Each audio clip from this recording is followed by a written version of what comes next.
Hello hello દોસ્તો. Triangle એટલે કે ત્રિકોણ, સ્ક્વેર એટલે કે ચોરસ, પેન્ટાગોન એટલે કે પંચકોણ, હેક્ઝાગોન એટલે કે ષટકોણ અને હેપ્ટાગોન એટલે કે સપ્તકોણ. આ બધા જ પોલીગોન ડ્રો કરવા માટેની એક એકદમ સરળ મેથડ છે. આ મેથડ કઈ છે એના વિશે આજના વિડીયોમાં આપણે ચર્ચા કરીશું. અને આ topic diploma engineering semester 1 engineering graphics સબ્જેક્ટની અંદર અભ્યાસ કરવાનો આવે છે. એટલે આ વિડીયો પૂરો થશે એટલે chapter number 1 topic number 3 draw polygons with various methods, જેની અંદરથી 10 માર્કના પ્રશ્નો પૂછવાની સંભાવના છે. તો એ આપણને બધાને આવડી જશે. અને પેલા બે ટોપિક જે છે એના બે વિડીયો ઓલરેડી બનાવેલા છે, જેની લિંક ડિસ્ક્રિપ્શન બોક્સમાં આપેલી છે. તો એ તમે જોઈ લેશો એટલે પેલા ચેપ્ટરના 10 માર્ક્સ, 10% વેઇટેજ એ છે એ આપણે કવર કરી શકીશું. તો શરૂઆત કરીએ ક્વેશ્ચન નંબર 1. મિત્રો, મારું નામ છે ડોક્ટર એસ સોનીગ્રા અને સોનીગ્રા ટેક ચેનલમાં આપ સૌનું સ્વાગત છે. તો ક્વેશ્ચન નંબર 1 માં આવી રીતે ડેટા આપેલો છે: ડ્રો ફોલોઈંગ પોલિગોન્સ યુઝિંગ એની મેથડ. અહીંયા 3 પોલિગોન આપેલા છે અને કોઈ પણ રીતનો ઉપયોગ કરી અને આ ત્રણે બહુકોણ એટલે કે પોલિગોન ડ્રો કરવાના છે. 3 થી 7 માર્કમાં આ ટાઈપના પ્રશ્નો પૂછાઈ શકે છે. પેલું છે સ્ક્વેર સાઇડ લેન્થ 25 mm, એટલે એક એવો ચોરસ દોરવાનો છે કે જેની બાજુની લંબાઈ 25 મિલીમીટર એટલે કે 2.5 સેન્ટીમીટર હોય. એ એકદમ સિમ્પલ છે, આપણને બધાને આવડશે. 25 મિલીમીટર એટલે કે 2.5 સેન્ટીમીટર વાળી લંબાઈ અને પહોળાઈ વાળો એક ચોરસ છે એ આવી રીતે ડ્રો કરી શકાય. ચાર બાજુની લંબાઈ 25 મિલીમીટર થશે અને આ ખૂણો જે છે એ કાટખૂણો થશે. એ આપણને બધાને આવડે છે. બીજું છે હેક્ઝાગોન એટલે કે ષટકોણ, એવો બહુકોણ કે જેની 6 બાજુઓ છે. તો જો હેક્ઝાગોન ડ્રો કરવો હોય ત્યારે સૌથી પહેલા એની જે બાજુની લંબાઈ આપેલી છે, અહીંયા આપેલી છે 25 મિલીમીટર, તો 25 મિલીમીટર જેટલી ત્રિજ્યા લઈ અને એક વર્તુળ દોરવાનું છે. બરાબર? ષટકોણ દોરવાનું પૂછાય એટલે એનું જે માપ આપેલું છે એ માપનું એક વર્તુળ દોરી દેવાનું અને પછી એની સેન્ટર લાઈન ડ્રો કરી દો. એટલે કે એના કેન્દ્રમાંથી પસાર થતી આડી લાઈન અને ઊભી લાઈન. આટલું તો આપણને બધાને આવડશે જ, રાઈટ? સેન્ટર લાઈન ડ્રો કરી અને પછી પોઈન્ટને નામ આપી દો. પોઈન્ટ એ, ઓ અને ડી. કોઈ પણ નામ આપી શકો. આપણે નામ આપેલું છે, આ પોઈન્ટને એ નામ આપ્યું, આ પોઈન્ટને ડી આપ્યું અને આ સેન્ટર પોઈન્ટ એને નામ આપેલું છે ઓ. હવે એની ત્રિજ્યા કેટલી લીધેલી છે? 25 મિલીમીટર. તો 25 મિલીમીટર જેટલી ત્રિજ્યા લઈ એ બિંદુને કેન્દ્ર રાખી અને ચાપ મારો આવી રીતે. આમ centre A, draw an arc with 25 mm radius or 2.5 centimetre જેટલી ત્રિજ્યા અને ચાપ મારો. એટલે અહીંયા બે પોઈન્ટ મળશે. એક ઉપર પોઈન્ટ બી આપો, અહીંયા પોઈન્ટને નામ આપો પોઈન્ટ એફ. તો એ, બી અને એફ 3 પોઈન્ટ મળી ગયા. હવે અહીંયા શું કર્યું? આ જે ચાપ મારી છે એવી જ રીતે આ બાજુએ ચાપ મારો. Take D as a centre, D O એટલે કે 25 mm as a radius, draw an arc. એટલે અહીંયા ઉપર એક પોઈન્ટ મળશે, એક પોઈન્ટ નીચે મળશે, સી અને ઈ. બસ 6 પોઈન્ટ મળી ગયા. હવે 6 પોઈન્ટ છે એને સીધી લાઈનથી જોઈન કરી દો. આવી રીતે આમ A, B, C, D, E, F. So this is the hexagon. એટલે કે ષટકોણ ડ્રો કરવા માટેની એકદમ સરળ રીત છે એ આ છે. હેક્ઝાગોન ડ્રો કરવાનો પૂછાય તો આ રીતે ડ્રો કરી શકો છો. Now see, draw right angle triangle એટલે કાટકોણ ત્રિકોણ જેની પાયો 30 મિલીમીટર છે અને ઊંચાઈ 40 મિલીમીટર છે. એ પણ આપણને ડ્રો કરતા આવડશે. Triangle with base 30 millimetre and height 40 millimetre અને રાઇટ એંગલ ટ્રાયંગલ છે એટલે કે કાટકોણ ત્રિકોણ છે. તો એ, બી, સી માંથી આ જે એંગલ છે B, it should be 90 degree. Right? તો આ ત્રણે એક્ઝામ્પલ છે એ આપણને આવડી ગયા હશે. હવે આપણે આ બધા એક્ઝામ્પલ નોટબુકની અંદર ડ્રો કરવાના છે. હવે એના પછીનો problem, polygon by universal method. જો હેક્ઝાગોન ડ્રો કરવાનો પૂછાય તો આપણે જે આગળ મેથડ જોઈ એ રીતે ડ્રો કરી શકાય છે. હવે બીજી એક એવી મેથડ છે કે જે મેથડથી કોઈ પણ બાજુનો પોલિગોન ડ્રો કરી શકાય. એટલે કે 7, 8, 9, 10, 11, 12, 1000 બાજુઓ આપેલી હોય તો એવો પોલિગોન છે એ પણ ડ્રો કરી શકાય. તો કેવી રીતે ડ્રો કરવો એની શરૂઆત આપણે હેક્ઝાગોનથી કરીએ. દાખલા તરીકે આપણે હેક્ઝાગોન ડ્રો કરવો છે. બાજુની લંબાઈ આપેલી છે 50 millimetre. So draw a line segment A B is equal to 50 millimetre. બરાબર? 50 મિલીમીટર આપેલું છે એટલે 50 મિલીમીટર એટલે કે 5 સેન્ટીમીટર લાંબી એક લાઇન ડ્રો કરો. Now draw bisector. Draw AC1 perpendicular to AB. આ AB જે ડ્રો કરેલું છે એને લંબ રૂપે વર્ટિકલ લાઇન અહીંયા 90 ડિગ્રીના ખૂણે એક AC1 એ ડ્રો કરો. AC1 ની લંબાઈ AB જેટલી જ હશે, એટલે કે 50 મિલીમીટર હશે. AB બરાબર 50 મિલીમીટર, AC1 બરાબર 50 મિલીમીટર, અને બે વચ્ચેનો ખૂણો એટલે 90 degree, right. And take A as a centre, AB as a radius, draw an arc. A ને કેન્દ્ર રાખો, AB ની ત્રિજ્યા લો અને એક ચાપ મારો, આવી રીતે. કેન્દ્ર કયું રાખવાનું? A. ત્રિજ્યા લેવાની 50 મિલીમીટર એટલે AB, draw an arc. And join draw bisector of line segment AB. AB નો લંબ દ્વિભાજક દોરવાનો છે. તો એના માટે શું કરવાનું? બી કેન્દ્ર, AB જેટલી ત્રિજ્યા અને ચાપ મારો, ઉપર અને નીચે બે બાજુ ચાપ આવશે. અને A કેન્દ્ર, અને આવી રીતે ચાપ મારો, ઉપર અને નીચે. ઉપર તો ચાપ મારેલી છે, નીચે પણ ચાપ મારો, એટલે અહીંયા એક પોઈન્ટ મળશે અને અહીંયા પોઈન્ટ મળશે. એ બે પોઈન્ટમાંથી પાસ થતી એક લાઈન ડ્રો કરો.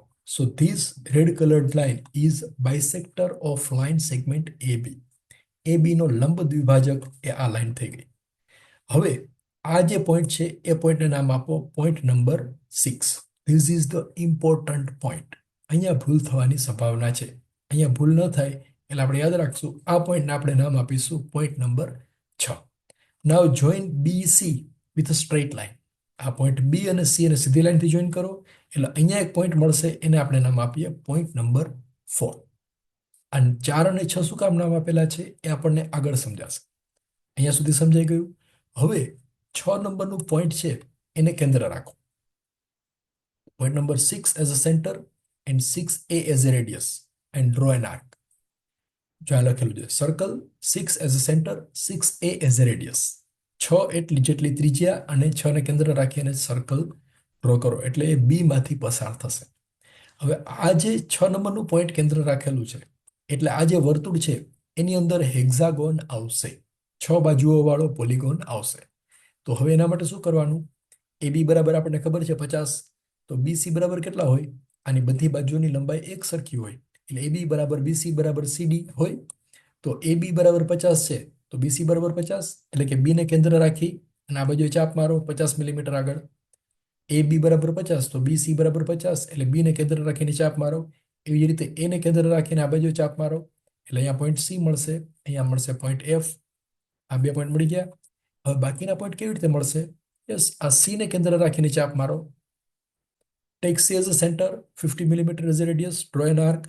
પછી F ને કેન્દ્ર રાખીને ચાપ મારો, એટલે અહીંયા એક બીજું પોઈન્ટ મળશે. તો આવી રીતે 6 પોઈન્ટ મળી ગયા, C, D, E, F. Join all this points with a straight line, એટલે A, B, C, D, E, F અને A. આવી રીતે હેક્ઝાગોન ડ્રો થઈ જશે. તો આ હેક્ઝાગોન બંને રીતે ડ્રો કરી શકાય. આગળ જે આપણે રીત જોઈએ એનાથી પણ ડ્રો કરી શકાય, અને આ યુનિવર્સલ મેથડથી પણ ડ્રો કરી શકાય. હવે પિક્ચર હવે શરૂ થાય છે કે આ હેક્ઝાગોન ડ્રો થઈ ગયો, તો હેક્ઝાગોન પેન્ટાગોન ડ્રો કરવું હોય તો શું કરવું? તો જો આ 6 નંબરનું પોઈન્ટ અહીંયા છે, 4 નંબરનું પોઈન્ટ અહીંયા છે, તો 5 નંબરનું પોઈન્ટ ક્યાં હોય? યસ, બેની વચ્ચે હોય, બરાબર. એટલે કે 6 નંબરનું પોઈન્ટ છે એને કેન્દ્ર રાખી અને પોલિગોન ડ્રો કરો, સર્કલ ડ્રો કરો, તો એની અંદર હેક્ઝાગોન આવશે. 4 ને કેન્દ્ર રાખી અને સર્કલ બનાવશો તો એની અંદર સ્ક્વેર આવશે, ચોરસ આવશે. તો 5 નંબરનું પોઈન્ટ જ્યાં વચ્ચે હશે એને કેન્દ્ર રાખી અને વર્તુળ બનાવશો તો એની અંદર પેન્ટાગોન આવશે, પંચકોણ આવશે. એટલે હવે શું કરવાનું? આ 4 અને 6 એનું મધ્ય બિંદુ શોધવાનું છે પેન્ટાગોન ડ્રો કરવો હોય ત્યારે. તો એ ટાઈપનો પ્રોબ્લેમ જોઈએ હવે. Problem number 2. Draw following polygons using universal method or general method. Side is equal to 50 mm. પેલું આપણે ડ્રો કરવાનું છે પેન્ટાગોન. તો પેન્ટાગોન કેવી રીતે ડ્રો કરવાનો એ આપણે જોઈએ. તો એના માટે સૌથી પહેલા હેક્ઝાગોન ડ્રો કરવા માટેના જે સ્ટેપ્સ છે એ જ બધા ફોલો કરવાના છે. એટલે કે 50 મિલીમીટર વાળી એક લાઈન ડ્રો કરો, AB બરાબર 50 મિલીમીટર અથવા 5 સેન્ટીમીટર. પછી A, B ને પરપેન્ડિક્યુલર, એટલે કે એને લંબરૂપે એક લાઈન ડ્રો કરો, AC1. AB બરાબર AC1 થશે, એટલે કે 50 મિલીમીટર, એટલે કે 5 સેન્ટીમીટર થશે. Take A as a centre, AB as a radius, draw an arc. એને કેન્દ્ર રાખો, AB બરાબર ત્રિજ્યા અને ચાપ મારો, એટલે અહીંયા પોઈન્ટ આવશે C1. Now draw bisector of line segment AB. AB નો લંબ દ્વિભાજક ડ્રો કરો. કેવી રીતે ડ્રો કરવો એ આપણને આવડે છે. B કેન્દ્ર, AB જેટલી ત્રિજ્યા, ઉપર ચાપ અને નીચે ચાપ મારો. પછી A કેન્દ્ર, AB જેટલી ત્રિજ્યા અને આવી રીતે ચાપ મારો. આ બે પોઈન્ટમાંથી પાસ થતી એક લાઈન ડ્રો કરો, આવી રીતે આમ, ધેટ ઇઝ બાયસેક્ટર. આ પોઈન્ટ છે એનું નામ આપો પોઈન્ટ નંબર 6. અને પોઈન્ટ નંબર 4 કેવી રીતે મળશે? BC ને સીધી લાઈનથી જોઈન કરો, એટલે અહીંયા મળશે પોઈન્ટ નંબર 4. 4 અને 6 મળી ગયા, રાઈટ? હવે આપણે ડ્રો કરવાનો છે પેન્ટાગોન. હેક્ઝાગોન ડ્રો કરવું હોય તો શું કરવાનું? આ 6 નંબરનું પોઈન્ટ છે એને કેન્દ્ર રાખી 6a જેટલી ત્રિજ્યા લઈ અને વર્તુળ ડ્રો કરો. અહીંયા આપણે ડ્રો કરવું છે પેન્ટાગોન, તો 5 નંબરનું પોઈન્ટ જોશે. તો એ ક્યાં હશે? આ 6 અને 4 ની બરોબર વચ્ચે. તો અહીંયા 2 ની વચ્ચે 6 અને 4 નો બાયસેક્ટર ડ્રો કરો, અથવા એની બરોબર વચ્ચે એક પોઈન્ટ મૂકી દો. એને નામ આપો point number 5. midpoint of 4, 6. Now take 5 as a center, 5a as a radius, draw a circle. 5 ને કેન્દ્ર રાખો, 5a જેટલી ત્રિજ્યા લો અને વર્તુળ દોરો. હવે આ વર્તુળની અંદર આ ઉપરનું પોઈન્ટ જે છે એ એક ત્રીજું પોઈન્ટ હશે. એક પોઈન્ટ મળી ગયો. એ અને બી અહીંયા 2 છે, 2 પોઈન્ટ છે. આ 3 અહીંયા, 4 અને 5 બીજા 2 પોઈન્ટ જ શોધવાના છે પેન્ટાગોન દોરવા માટે. જો આ પેન્ટાગોન છે તો આ એ, આ બી અને આ ઉપરનું પોઈન્ટ એ આ, એટલે 3 પોઈન્ટ મળી ગયા છે. તો બાકીના પોઈન્ટ કેવી રીતે શોધશો? યસ, એની એ બી બરાબર બીસી હોય, એટલે કે બી ને કેન્દ્ર રાખી અને 50 મિલીમીટર જેટલી ત્રિજ્યા લઈ આ બાજુ ચાપ મારો. એને કેન્દ્ર રાખી 50 મિલીમીટર જેટલી ત્રિજ્યા લઈ આ બાજુ ચાપ મારો, એટલે આ 2 પોઈન્ટ મળી ગયા. અને એક પોઈન્ટ અહીંયા ઉપર આવશે, આ વચ્ચેનું પોઈન્ટ. તો આને નામ આપો પોઈન્ટ નંબર ઈ, આને નામ આપો પોઈન્ટ નંબર સી, અને આ જે પોઈન્ટ છે એને આપણે નામ આપીશું point number D. Right? So mark this point as D and join all these points with a straight line A, B, C, D, E અને A. So this is the pentagon. એટલે કે પંચકોણ દોરવો હોય તો આ રીતે ડ્રો કરી શકાય. ઘણી બધી રીતે ડ્રો કરી શકાય. આપણે 2 રીતો જોઈ. હવે હેપ્ટાગોન ડ્રો કરવું હોય તો શું કરવું? તો જો પોઈન્ટ નંબર 4 અહીંયા છે, 5 અહીંયા છે, 6 અહીંયા છે, તો 7 ક્યાં હશે? એ આપણને આવડશે ગણતા. 5 to 6, 5 નંબરનું પોઈન્ટ અહીંયા મળી ગયું. તો 4 to 5 જેટલું ડિસ્ટન્સ છે એટલું જ ડિસ્ટન્સ 5 to 6 છે, અને એટલું જ ડિસ્ટન્સ 6 to 7 હશે. એટલે 7 નંબરનું પોઈન્ટ અહીંયા મૂકવાનું. પછી 7a જેટલી ત્રિજ્યા લઈ અને વર્તુળ ડ્રો કરી અને ચાપ મારી દો, એટલે હેપ્ટાગોન છે એ ડ્રો થઈ જશે. તો હવે આપણે એ ડ્રો કરીએ. હેપ્ટાગોન એટલે જેની 7 બાજુઓ હોય એને કહેવાય હેપ્ટાગોન અથવા સપ્તકોણ. તો સેમ સ્ટેપ્સ ફોલો કરવાના છે. એ બી બરાબર 50 મિલીમીટર, ઊભી લાઈન ડ્રો કરો, રાઈટ એંગલ, એ કેન્દ્ર એ બી જેટલી ત્રિજ્યા C1, ફરી પાછું ઉપર નીચે બાયસેક્ટર ડ્રો કરો. ઉપરનો પોઈન્ટ 6, વચ્ચેનો પોઈન્ટ 4, 6 અને 4 નું મધ્ય બિંદુ 5. હવે 7 નંબરનું પોઈન્ટ આપણે શોધવાનું છે. એટલે કે 4, 5 distance, distance 4, 5 is equal two distance 5, 6 is equal two distance 6, 7. તો આ જે 5, 6 છે એટલા ડિસ્ટન્સ છે, અહીંયા પોઈન્ટ મૂકો, પોઈન્ટ નંબર 7. હવે 7 નંબરનું પોઈન્ટ છે મળી ગયું. તો take 7 as a centre, 7a as a radius, draw a circle. અહીંયા ભૂલ થવાની પોસિબિલિટી છે. 7 ને કેન્દ્ર રાખવાનું, 7a ત્રિજ્યા અને વર્તુળ દોરાઈ જાય પછી ચાપ બદલાવાની છે. કેટલી ચાપ લેવાની છે? આના જેટલી, 50 મિલીમીટર જેટલી લેવાની છે. બાજુની લંબાઈ આપેલી હોય એટલી ચાપ લેવાની છે. એટલે 50 મિલીમીટર ત્રિજ્યા લો પરિક્રમા, બી સેન્ટર અને ચાપ મારો. આ બાજુ એક પોઈન્ટ મળશે, એ કેન્દ્ર અને ચાપ મારો. અહીંયા સી નામ આપેલું છે, અહીંયા આપણે નામ આપી શકાય જી, કે જે નામ આપો એ આપી શકાય.